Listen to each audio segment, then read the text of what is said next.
Bonjour à tous, chers amis. Good morning, good afternoon, good evening, everyone. I'm Adrian. This is Nicole. I'm Nicole. Hi.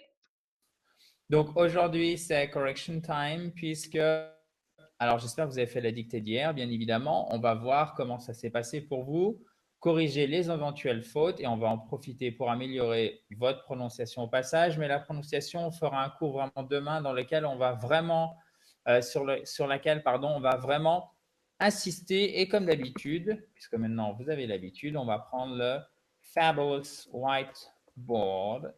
Okay. Yeah, it's awesome. Et avant de démarrer, si vous ne l'avez pas fait, vous pouvez récupérer en cliquant sur le bouton juste en haut à droite votre kit complet pour vous mettre ou pour vous remettre à l'anglais. OK? Alors, ça fait 37 pages, illustrées, concrètes. C'est gratuit, bien évidemment. Vous le recevez dans votre boîte email. Et si vous ne le voyez pas, vous avez le lien aussi dans le descriptif de la vidéo. Et pour recevoir le cours du jour aussi, vous pouvez vous abonner à cette fabuleuse chaîne YouTube. Il suffit de cliquer sur le bouton rouge en bas à droite, chers amis. Alors, c'est parti pour la correction. J'aime pas trop le vert. Regardez, on va le mettre en rouge. Voilà, c'est pas mal. OK, Nicole, the floor is yours.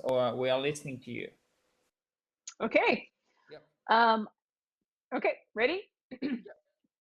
To have a pet in one's life is very important.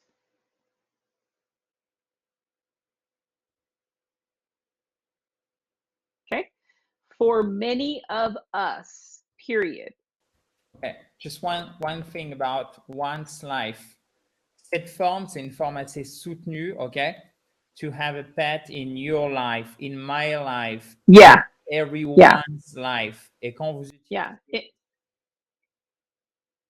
In a person's life. Okay. Yep. Okay, ready? To have a pet in one's life is very important.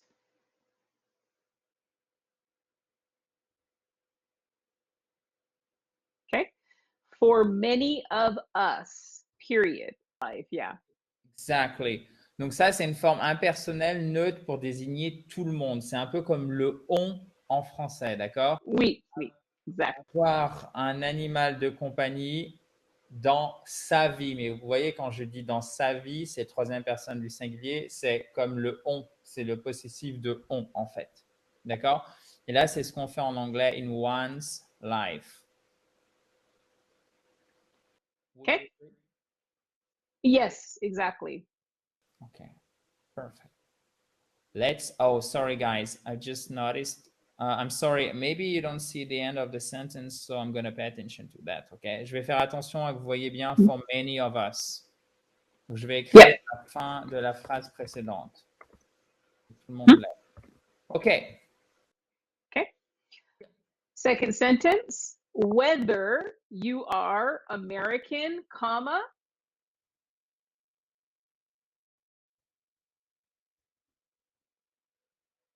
British, we say British, so British, comma, South African, comma,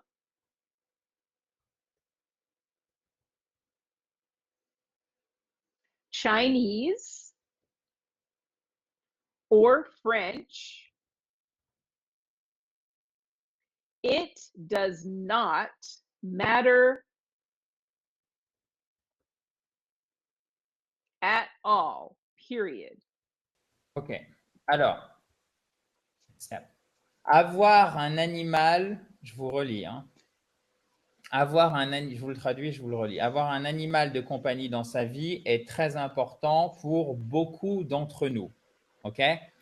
Que vous soyez américain, britannique, d'Afrique du Sud, sud-africain, pardon, chinois ou français, ça ne fait pas de différence. Donc, sous-entendu, c'est universel. Vous avez noté ici qu'à chaque fois, on met une majuscule, d'accord? Alors que lorsque c'est un adjectif, en français, on ne mettrait pas de majuscule. Ici, on en met en anglais. Donc, faites bien attention, ne vous faites pas avoir à ce niveau-là.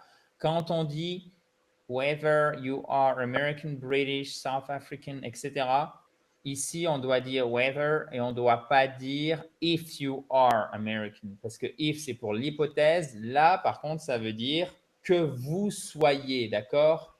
Que vous soyez et après, vous qualifiez le vous, américain, britannique, etc., d'accord? C'est la différence entre if et whether.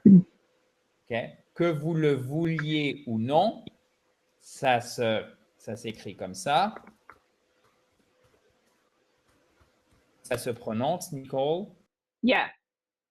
Whether you want it or not. Whether. The same pronunciation as whether, the temperature. Yeah, exactly. Que vous le vouliez ou non. Que vous le vouliez ou... Et ça se prononce, donc ça c'est la météo, d'accord? Exactly the same. Voilà, et ça se dit pas le temps en anglais quand c'est la météo, c'est pas time. Je ne sais pas si vous vous souvenez de Nicolas Sarkozy qui disait the time is good pour dire il fait beau. Non, non. The weather is nice or fine or whatever. Okay? Et Yeah. par contre, c'est la même prononciation que weather. It's Yeah. fine. Okay? Perfect. Let's move on to the next slide because Okay. we don't have enough time on this one. Okay. Yep. Okay. Okay. Everyone, comma, or almost everyone, comma, loves animals, period. Yeah, perfect. Oops, sorry. Oops, là. Okay. Perfect. But which animals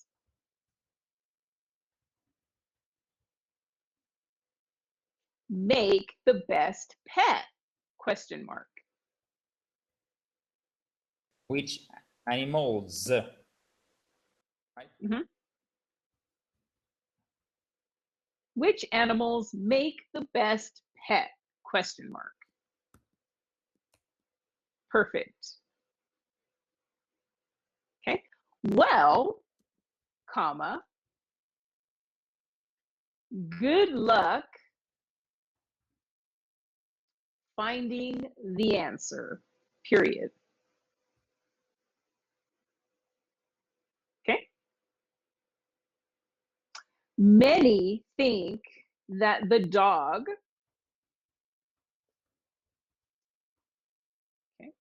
many think that the dog is man's best friend, comma, but what do you think? Question mark.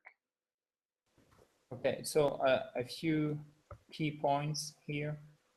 Vous voyez, everyone, tout le monde, comme en français, c'est troisième personne du singulier. Tout le monde pense ça, everyone, tout le monde aime ça.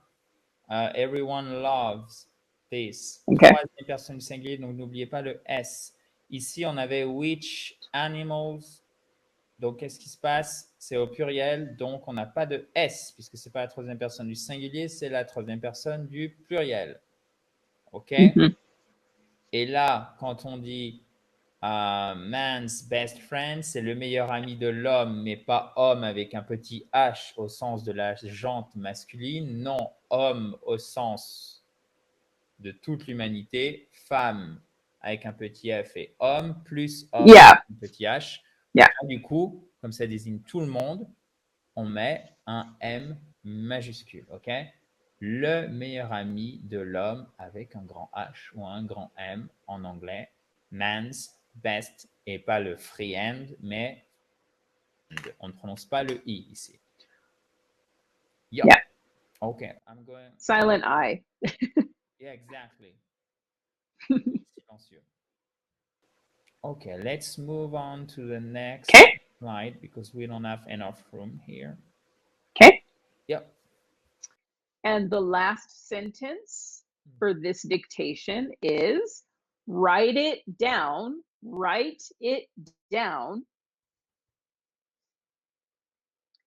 in a comment below the video. Yes. So I'm gonna go for a few seconds to the previous slide below the video. Okay. Oh, and put a period. Yeah. Yeah. Because Perfect. I translate it.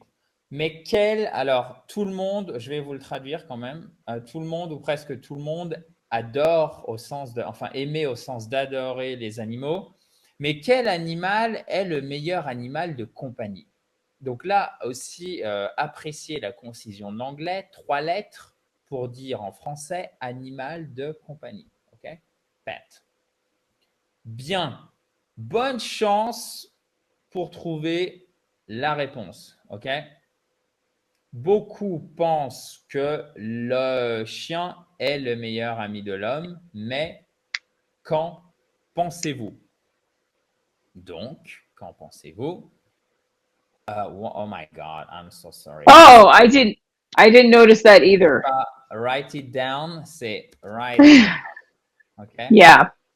Voilà. Bon, c'est le problème de la prononciation en anglais. Parfois, même prononciation de mots. OK? Mhm. Donc, write it down in a comment.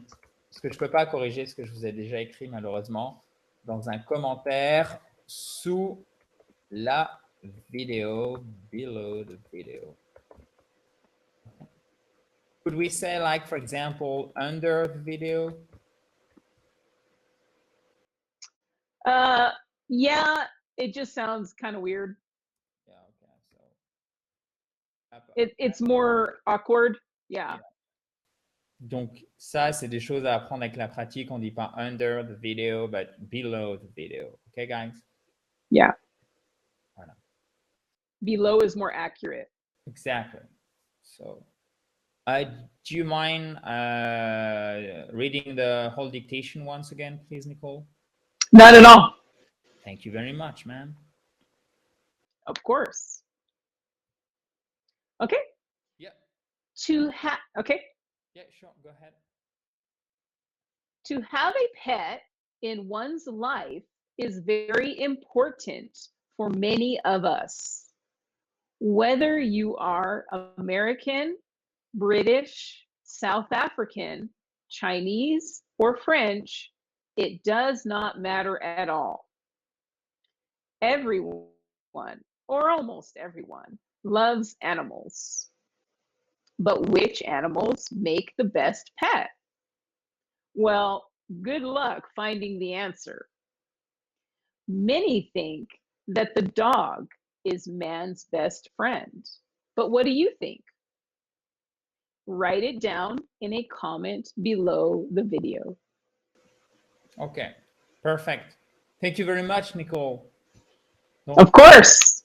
on attend votre commentaire, et non pas under the video, but below the video, OK? Et demain, justement, on va reparler de plusieurs des mots qu'on a rencontrés dans cette dictation, puisqu'il y a des choses vraiment importantes à savoir au niveau de la prononciation. Heureusement, Nicole est là pour nous éclairer.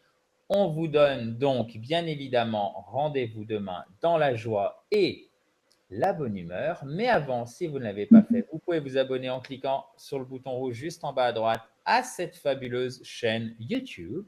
Et vous pouvez aussi récupérer votre kit complet pour vous mettre ou pour vous remettre à l'anglais, 37 pages illustrées qui arrivent directement dans votre boîte email et qui sont bien évidemment gratuites, chers amis.